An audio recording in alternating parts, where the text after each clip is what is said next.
itu dia. Untuk power hero yang mereka bawakan di game dari 1 sampai dengan game yang ketiga tadi. Dan apa yang terjadi? Di game yang keempat akan kita saksikan sesaat lagi. Match point di tangan Onyx Indonesia. Yang sempat mereka kehilangan poin dari tim Blacklist. Tapi ternyata 2 game sudah mengungguli sampai saat ini. Akankah sang tuan rumah Blacklist International diturunkan ke lower bracket atau bahkan akan memangsa sampai game yang kelima. Kita bakal mengudara di Filipina. Let's go. Let's go, mari kita doakan ini bisa aja menjadi game yang terakhir untuk Onyx Keyboy. Dan bahkan kita udah melihat Coach Yep itu sempat memainkan main psikologi dari pemain-main dan mungkin dari coachnya Blacklist sendiri dengan cara ya Digi yang tidak di-ban tapi tidak di-pick juga oleh Onyx. Tapi Rene J bakal ditarik. Oke, nampaknya Flicker telah dikeluarkan begitu saja. Walaupun bisa kita bilang early game kali ini Rene J terpaksa untuk mengeluarkan Flicker ya. Tapi kalau ngomongin dari posisi all in Rene J ini masih butuh banyak effort banget ya Momochan. Iya. Dan dari segi emblem kita juga menyaksikan rotasi akan coba dilakukan oleh seorang Rene J. Cuma dibalik itu semua dengan Cloud yang bisa sustain seorang diri aja membuat tugas Rene J akan lebih murah. Iya. Dan tadi kita ngeliat juga sebenarnya Yue sempat ngebawa Rupture di sini. Suns akan coba sedikit menahan tentunya di area mid-nya. Sementara posisi dari Keyboy memang belum bisa terlalu menang laning dibandingkan dengan cewek juga. Tapi at least cewek masih bisa untuk bertahan di laning bawahnya. Dan Suns akan menarik Rene J. Wah, Rene J udah gak ada flicker.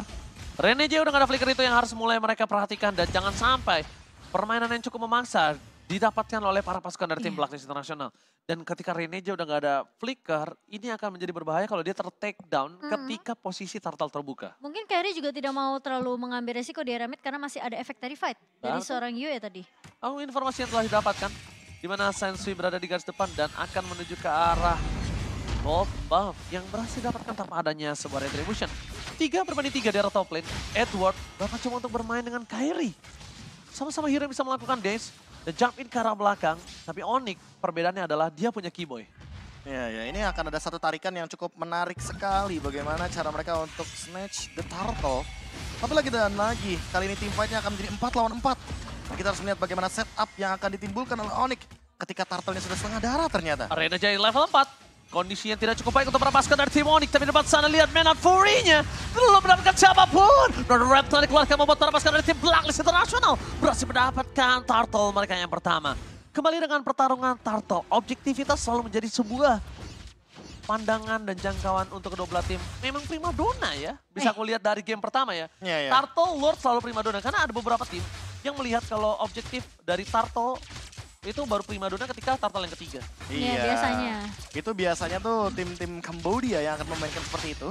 Jadi mereka nggak buru-buru untuk mendapatkan objektif. Tapi mereka selalu menekan dengan segi point kill. Betul. Sehingga ini yang membedakan bagaimana team fight objektif dari Blacklist dan Onyx yang sama-sama mementingkan untuk turtle. Sehingga kita selalu melihat team fight di early game itu menarik untuk kita tunggu-tunggu. Apalagi ketika turtle yang pertama. Ya primadona sekali kalau untuk bermain dengan tim Indonesia dan juga Filipina. Gak ada yang alergi seafood kalau bisa aku bilang. Dan sedangkan para pasukan dari tim Blacklist mereka akan terkena sedikit distraction. Matilda dari Keyboy Outlands. Raging Sandstorm for nothing. Berhasil memasar Rene J dengan flickernya. Tandanya ini membuat sosok dari cewek akan lebih aman. Walaupun cewek juga punya Needless of Flower.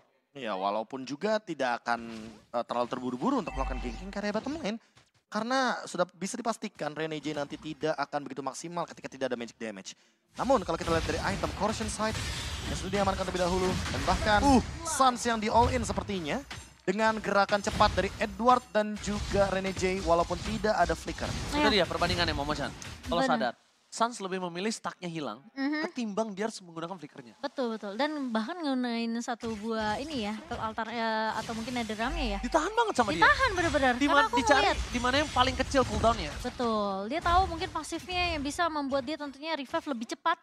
Dan bahkan posisi dari area mid yang masih bisa ditahan juga oleh pemain-pemain dari Onyx. Ya tapi kalau kita lihat dari XP lainnya, Boots seperti agak sedikit kesulitan untuk berhadapan dengan Edward dan Retribution.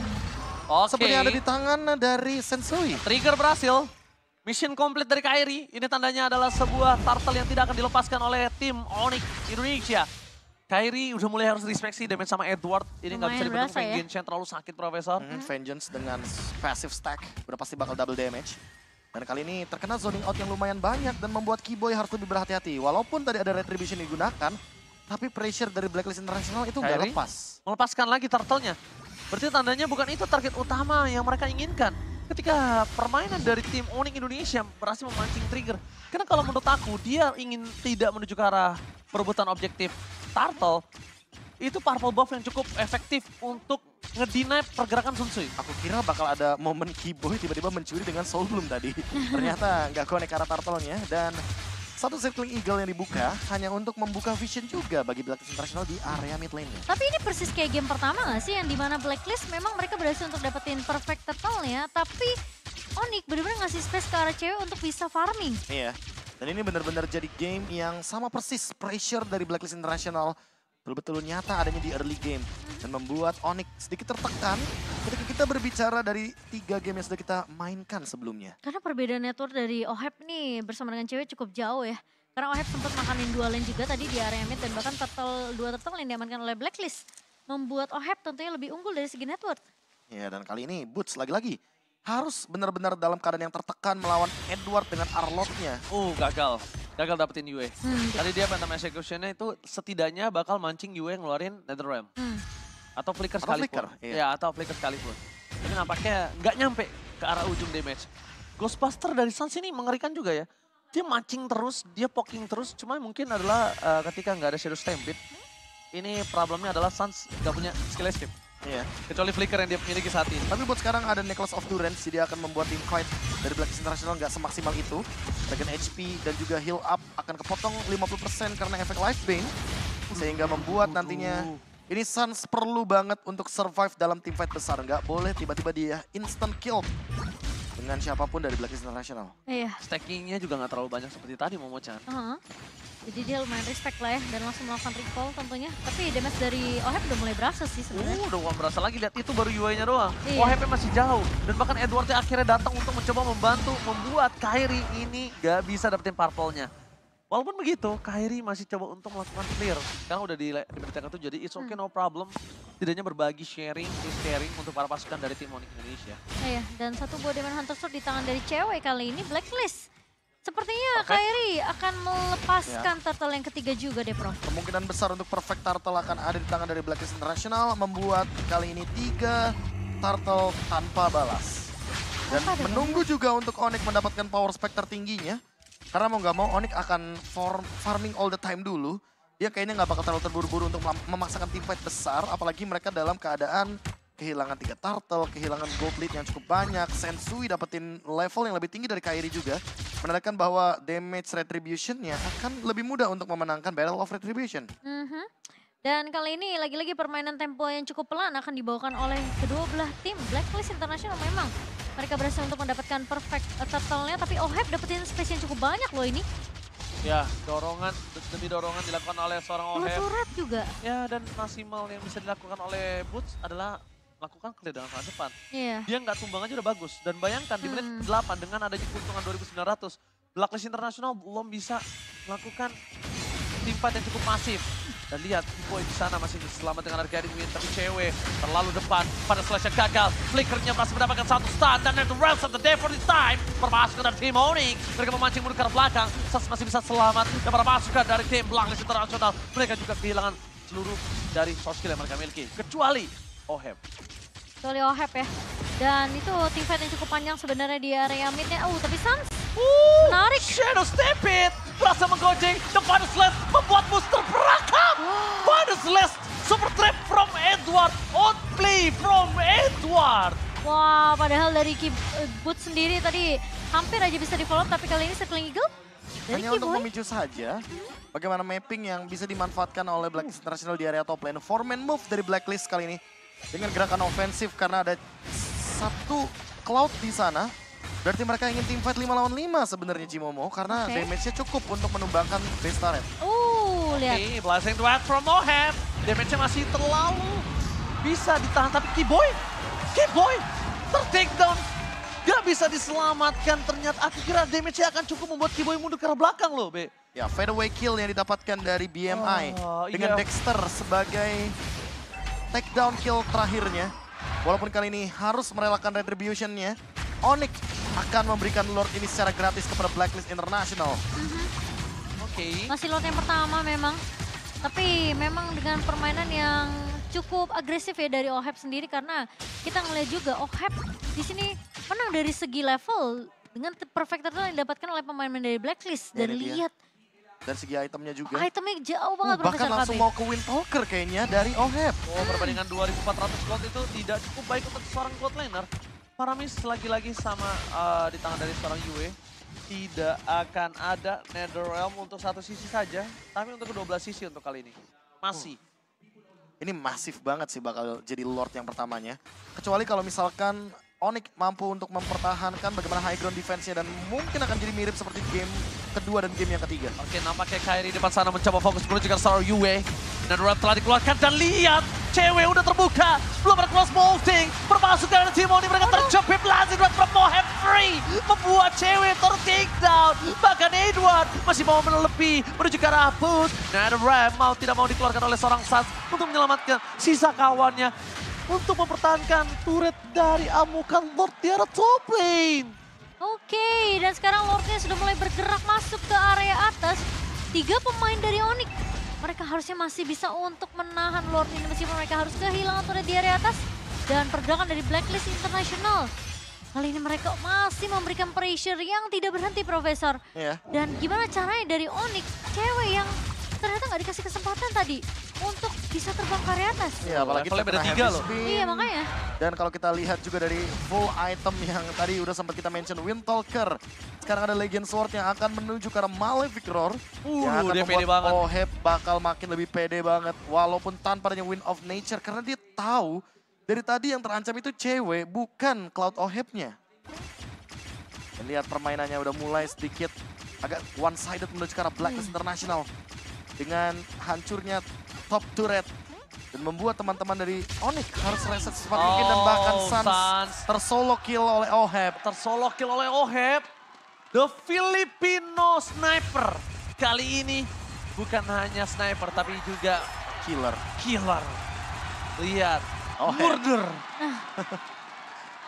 Ini fun fact ya teman-teman ya. Emang pemain Blacklist itu jarang banget buat recall-recall. Iya. Iya, Makanya sekali mereka recall-recall itu pemain teman-teman dari Filipina tuh pasti bakal terkejut semuanya. dan itu dia berarti namanya teammate yang dilakukan oleh Suns berhasil. Iya. Ya dong. Karena Benar-benar. memancing untuk Blacklist Melakukan hal yang sama. Melakukan hal yang lumayan sama. tilting. Lumayan ke tilt ya. Iya. Iya, iya. Tapi ya sebenarnya kelihatan perbedaan dari item ini yang memang jadi PR ya. Makanya aku bilang sama kayak game pertama gak sih, Blacklist yang udah unggul 7.800 malah di game pertama. Sama seperti di game keempat kali ini. Jadi Iya. 7.200 diungguli oleh Blacklist International. Dan ini keuntungannya nggak berhenti loh bedanya Cimomo. Di game Iya. yang pertama sempat berhenti. Di game kali ini beda banget. Ini nggak berhenti Karena sama sekali. belum ada yang bisa megang OHEP, lihat OHEP bebas banget. OHEP bener-bener kayak bisa rotasi dan dia bantu ke arah boots aja dia bisa loh. Tapi di sisi lain lihat bagaimana cewek yang mencoba Oh untuk my mendorong lane jauhnya. Dan bahkan kali ini dengan hadirnya Lord yang akan menuju ke arah top lane. Seharusnya ketika Onyx berlima, mereka nggak bakal bisa kehilangan base-nya.